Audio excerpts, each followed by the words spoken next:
The wind was a thief, stealing the moisture from the land and the hope from a man's heart. Silas gripped the worn leather of his reins, his knuckles white against the brown. Dust coated his throat, a constant grit that was the taste of failure.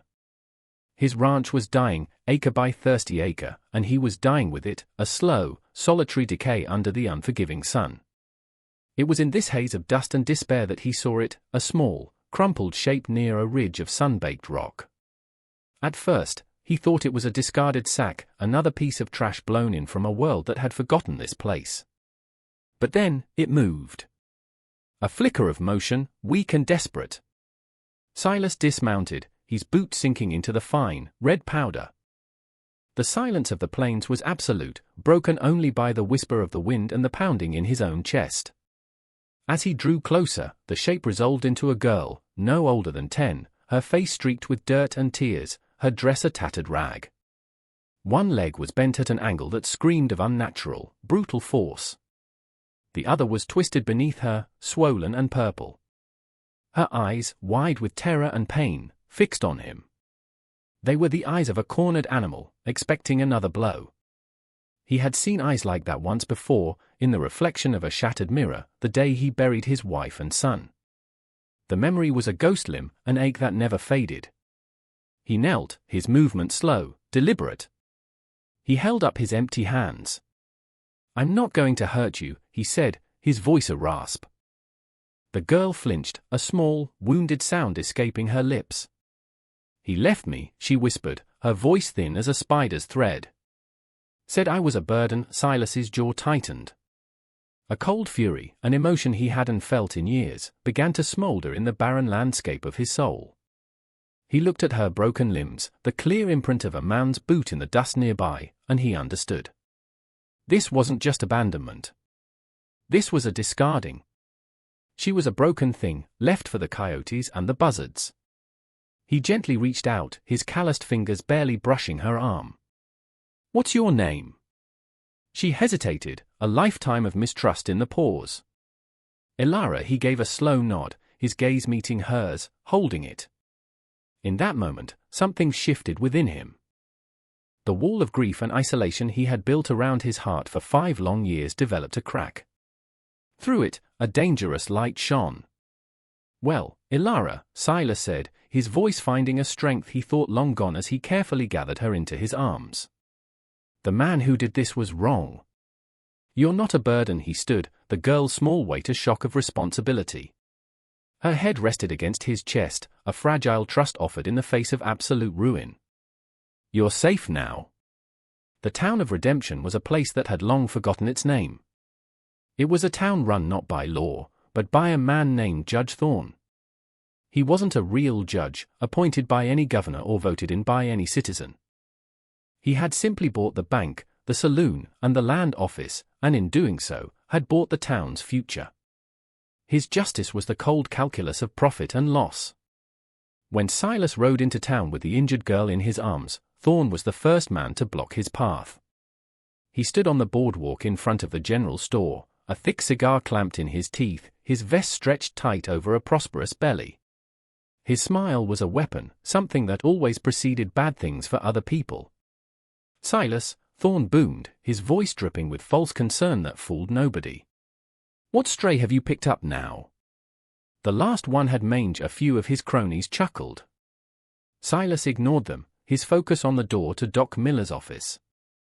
"Get out of my way, Thorne," Silas growled, his arms tightening around Elara, who had buried her face in his shoulder. Thorne's eyes, small and dark like a pig's, narrowed. They flickered down to the girl, then back to Silas. "That child was found on my grazing parcel," he declared, his voice rising to carry across the dusty street. "Trespassing. And by the looks of her, she's a vagrant. An orphan. The town can't afford another mouth to feed, especially a broken 1-inch." Silas stopped. He turned slowly, the full weight of his quiet fury directed at the pompous man. "She's not a stray. She's a child. And she's hurt." Thorne waved a dismissive hand, smoke pluming from his cigar. "Accidents happen. Her father, a drunkard named Jed, passed through yesterday. Said she was clumsy. fell off the wagon. He signed a paper, leaving her in the town's care. Before he rode on, he tapped a folded document in his breast pocket. As the town's primary benefactor, her welfare falls to me. And I declare her a liability. Leave her at the church. They'll know what to do. Silas knew what that meant. The church was a shell, and knowing what to do meant leaving her to waste away, out of sight and out of Thorn's mind. The rage that had been a smouldering coal now flared into a fire. No, Silas said, the word cutting through the dry air. She's with me. Thorn's smile vanished, replaced by a mask of cold fury. You can't afford your own life, Silas, let alone a cripple. I own the note on your ranch. Don't make me call it in. The threat hung between them, heavy and suffocating. Silas looked down at the child in his arms, felt her tremble, and made a choice. He took a step forward, forcing Thorn to step back. She stays with me, he repeated, each word a stone laid in a foundation. You want her, you'll have to come through me. Doc Miller's office smelled of antiseptic and old sorrow. He was a man who had seen too much of the world's casual cruelty, and his face was a roadmap of it. He set Ilara's legs with a gentle, practiced efficiency, his silence more comforting than any empty platitudes.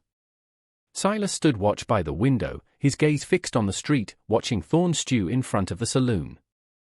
He felt a primal, protective instinct he hadn't known since his own son, Thomas, had been small enough to ride on his shoulders. While the doctor worked, Silas noticed the small leather pouch clutched in Ilara's hand. She hadn't let go of it since he found her. As the doctor gave her a mild sedative for the pain, her fingers finally went slack, and the pouch fell to the floor. Silas picked it up.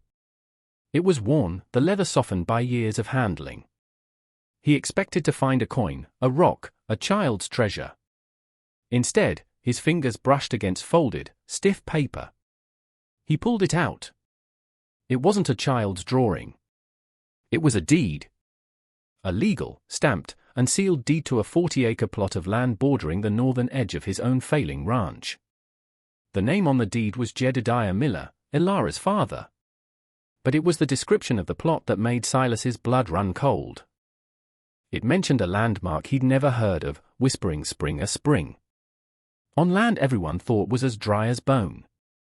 A current of understanding, cold and sharp, shot through him. He looked from the deed to the street, where Thorn was now talking animatedly with the town's hired gun, a brutish man known only as Calloway. The pieces clicked into place with sickening clarity. Thorn didn't want the girl gone because she was a liability. He wanted her gone because she was a witness and an heir. Her father hadn't just abandoned her. He had been driven off, threatened, forced to sign a paper he likely couldn't read, also Thorn could seize the land and its priceless water. The broken legs weren't an accident from a fall. They were a message. A brutal, vicious act to silence a child and terrorize a father into flight. This wasn't about a vagrant, it was about a conspiracy. It was about greed so profound it would shatter a child's bones and leave her to die for a trickle of water. The fight for Ilara was no longer just a rescue. It had become a war against a man who was not just a bully, but a monster hiding in plain sight. The sedative had worn off, and Ilara's quiet sobs were a constant, heartbreaking rhythm in the small ranch house. Silas had carried her home, his mind racing. The deed was tucked safely inside his shirt, a secret that felt as heavy as lead. He now knew this wasn't just about protecting a child, but about protecting her birthright from a wolf. The sun was setting, painting the sky in bloody strokes of orange and red, when the sound of hoofbeats approached. It wasn't one horse, it was two. Silas moved to the doorway, his old rifle in his hands, feeling the familiar weight of it. Judge Thorn sat on his pristine black mare, looking down at Silas's humble home with open contempt. Beside him, Calloway lounged in his saddle, a cruel smirk on his face, his hand resting casually on the butt of his pistol. "Silas," Thorn called out, his voice smooth as oil. "I have here a legally binding document from the territorial circuit, declaring the child Ilara a ward of the Township of Redemption. As the town's chief administrator, that makes her my ward." He held up a piece of paper, the official-looking seal glinting in the fading light. "I'm here to collect my property." "Hand her over." Silas didn't move. He could hear Ilara's breathing hitch from the small cot behind him. "She's not property, Thorn. And that paper isn't worth the ink on it." Calloway shifted, his thumb stroking the hammer of his gun. "The judge asked you nice," he rasped. "I don't." The air grew thick, the silence stretched taut like a hangman's rope. Here it was. The moment of truth. On one side, a corrupt judge and his hired killer, armed with the color of law. On the other, a broken man, a broken girl, and a truth no one else knew. Surrender Ilara, and she would disappear, her land and her future stolen forever. He would live, but he would be a ghost, haunted by his own cowardice. Resist, and Calloway's gun would bark, and the dust of his porch would drink his blood. The choice was impossible. A life of shame or a moment of honor ending in death. What would you do? When the law is corrupt and justice is just a word, do you stand down, or do you stand for what's right, even if it costs you everything? Tell me in the comments below what choice you would have made. Silas looked past Thorn, past the smug killer, and into the dying light. He thought of his son's laughter and his wife's smile, memories he had tried to bury. But now, they gave him strength. He raised the rifle, the click of the hammer cocking echoing in the twilight. "You'll get this, girl," Silas said, his voice level and cold as a grave. "Over my dead body." Just as Calloway's smirk widened and his fingers tensed to draw, a new sound cut through the standoff. The slow, tired clop of a single horse coming up the path. From the twilight emerged Doc Miller, his medical bag slung over his saddle horn. He rode right between the two parties, positioning his weary old mare as a fragile shield between Silas and Thorn. The doctor ignored Thorn completely, dismounting with a groan and turning his tired eyes to Silas. "Came to check on my patient," he said, his voice calm but carrying a surprising weight of authority. Thorn sputtered, his face purpling with rage. "Miller! This is official town business. Get out of the way." Doc Miller turned to him slowly, a flicker of long-suppressed defiance in his gaze. "Official business? Or land theft, Alistair?" He used Thorn's first name, a familiarity that stripped away the judge's title and pretense. "I saw the paper Jedediah signed." He marked it with an X. The man couldn't read his own name, but he could understand the barrel of Calloway's pistol pressed to his temple, couldn't he?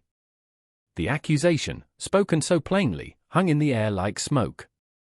Calloway flinched, his smirk faltering. Thorn's composure cracked. "That's a slanderous lie." The doctor simply shook his head and pushed past, walking onto Silas's porch. "The girl has 2 broken legs and a fever. Moving her would be a death sentence," he announced loudly, for all the world, and any listening ears, to hear. "As the only licensed physician in this territory, I am placing her under medical quarantine. Anyone who attempts to move her will be in violation of territorial health codes, and I will personally see that the U.S. Marshals are notified." It was a brilliant move, wrapping Ilara in a layer of bureaucracy that even Thorn, for all his bluster, would hesitate to cross. He had banked on fear and brute force, but the doctor had countered with something Thorn couldn't easily bully: the law, wielded by a man with nothing left to lose. He had bought Silas time. More importantly, he had drawn a line in the dust, and for the first time in a long time, someone in redemption had stood on it with Silas. The seed of alliance had been planted. Thorn was a man unaccustomed to being thwarted. Doc Miller's defiance had lit a fire under his rage, and he wasn't about to let a washed-up rancher and a sentimental old doctor make a fool of him.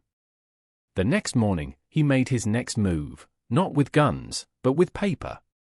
He posted a notice on the door of the general store for all to see. It was a foreclosure notice for Silas's ranch. The note he held was due in full in 3 days, an impossible sum that Thorn knew Silas couldn't pay. It was a public execution of a man's livelihood, designed to isolate and break him. He wanted to show the whole town the price of standing against him. As Silas stood staring at the notice, the paper a stark white pronouncement of his doom, he felt the town's eyes on him. He expected whispers, pity, people turning away to avoid his bad luck. For years, he had kept them at a distance, nursing his own grief, and he expected them to return the favor now. But something was different. The blacksmith, a mountain of a man named Gunnar whose hands could shape steel and iron, walked up beside him. He read the notice, spat on the ground near the boardwalk, and looked at Silas. "He squeezed my brother out of his livery stable last year," Gunnar said, his voice a low rumble. "Said the books were bad. My brother left town with nothing. Then came Martha, the woman who ran the general store. Her face was grim. He uses his control of the supply lines to charge me double for flour and sugar," she said softly, but with a hard edge. "He told me if I complained, a new store would open across the street and put me out of business in a month." One by one, others paused. A rancher whose water rights had been mysteriously rerouted. A farmer who'd been forced to sell his best bull to Thorn for a pittance. The stories were all different, but the villain was the same. Doc Miller's stand had been a spark, and Silas's defiance was the kindling. Now, seeing the foreclosure notice, the townspeople of Redemption were realizing the fire had been burning them all along. They saw in Silas's struggle their own small surrenders, their own quiet fears. Thorn, in his arrogance, had overplayed his hand. He meant to make an example of Silas, but instead, he had created a symbol. The loner rancher was no longer alone. A silent, simmering alliance was forming in the dust of the main street, a collective anger finally finding its focus. The morning of the third day dawned cold and grey, the sky the color of old iron. Thorn had expected to ride to the ranch and find Silas a broken man, ready to hand over the girl and the deed to his land. He expected surrender. What he found was something else entirely. As he and Calloway crested the ridge overlooking Silas's small homestead, they pulled their horses to a halt. Silas was there, standing on his porch, rifle held loosely in his hands, just as Thorn had envisioned. But he was not alone. To his right stood Doc Miller, holding not a weapon, but his black medical bag, a statement of purpose in itself. To his left stood Gunnar the blacksmith, his massive arms crossed over his chest, a heavy-duty forging hammer looped through his belt. And behind them, fanned out in a silent line, were 4 other ranchers, men from the surrounding valleys, their faces grim, their own hunting rifles held at a casual but ready angle. There were no shouts, no threats. There was only a profound, unshakable stillness. The quiet solidarity of men who had been pushed too far. Calloway shifted uncomfortably in his saddle. He was a bully paid to intimidate lone men and break the weak. He wasn't paid to walk into a small-scale war with half the county. His eyes darted from face to face, seeing not fear, but a hard, settled resolve. This was a hornet's nest, and Thorn had just kicked it. Thorn, however, was blinded by his own ego. His face contorted with disbelief and rage. "You people," he bellowed, his voice cracking. "This is between me and him. This is my town. My law." Gunnar took a single, heavy step forward. "Not anymore, Thorn," he said, his voice carrying easily across the distance. "This is our town." The simple declaration was more powerful than any gunshot. It was a reclaiming, a redrawing of all the lines of power Thorn had spent years manipulating. The balance had shifted, not by force of arms, but by force of will. A community, long dormant, had finally awoken, inspired by the courage of one reluctant hero who had simply refused to back down. Thorn stared at the line of determined faces, his mind refusing to process his loss of control. "Calloway," he snarled, his voice a venomous hiss. "Earn your pay." Draw. The hired gun looked from Thorn's twisted face to the silent men arrayed against them. He measured the odds. 7-2. Men who were fighting for their homes, their dignity. He was fighting for a paycheck. His hand, which had been hovering over his pistol, slowly dropped to his side. In that moment of fatal hesitation, a small, clear voice cut through the tension from the open doorway of the ranch house. "He hurt my pa," Ilara called out. She stood there, leaning heavily on a crude crutch Silas had fashioned for her, her face pale but her eyes blazing with a child's pure, unshakable sense of justice. "I heard him. He said he'd kill him if he didn't sign the paper and leave me. He said no one cared about a drunk and his crippled kid." The truth, raw and undeniable, delivered by the very victim of the crime, was the final blow. It wasn't just about land or foreclosure anymore. It was about attempted murder and the brutalization of a child. Calloway looked at Thorne, a flicker of disgust finally showing on his hardened features.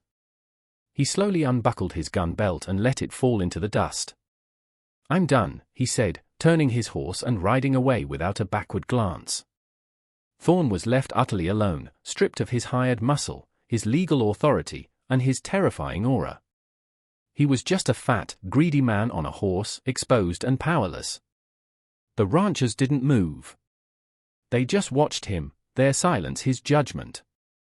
With a choked sound of fury and humiliation, Thorne wrenched his horse's reins, dug his heels into its flanks, and galloped away, not toward the town he thought he owned, but toward the open plains, a coward fleeing the justice he could no longer outrun.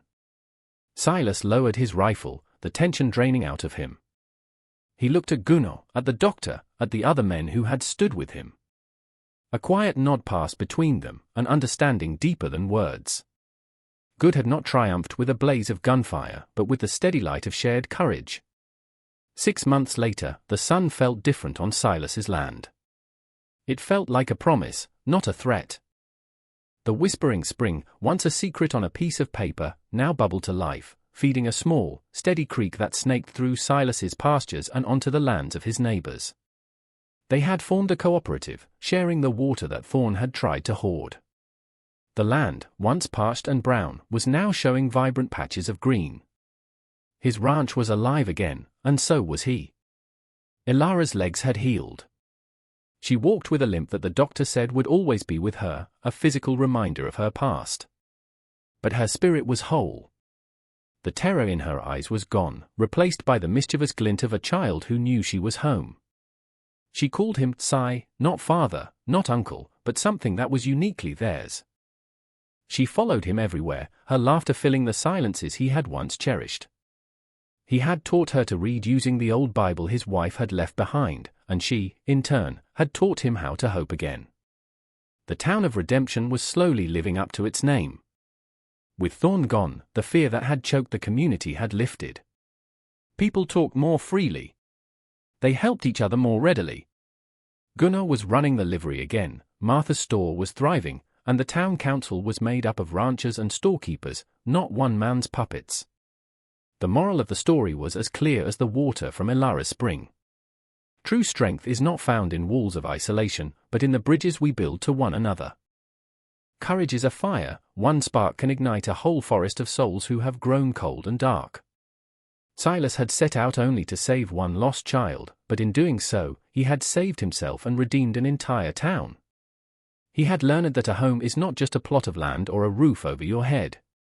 A home is the place where someone is waiting for you, the place where you are safe, the place where you stand and fight for others, and they, in turn, stand and fight for you. Silas looked out from his porch, watching Ilara chase butterflies near the creek. He had found a family in the most unexpected way, forged in the crucible of injustice and kindness. He had faced down his own ghosts and the town's greatest demon and had discovered that the heart, no matter how broken, could heal. His story is a powerful reminder for all of us. He proved that one person, one single act of compassion, can be the stone that starts an avalanche of change. He chose to protect the vulnerable instead of protecting his own solitude. We all face our own Judge Thorns. They may not be land barons with hired guns, but they are the voices of cynicism, greed, and indifference that tell us to look away, to not get involved, to mind our own business. We hope this story inspires you to be a Silas in someone else's life.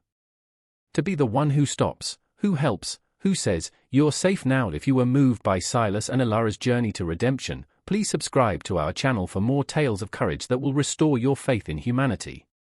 And don't stop here. The fight for what is right is never over. Click on the video you see on your screen now, for a story of justice that we promise is even more powerful.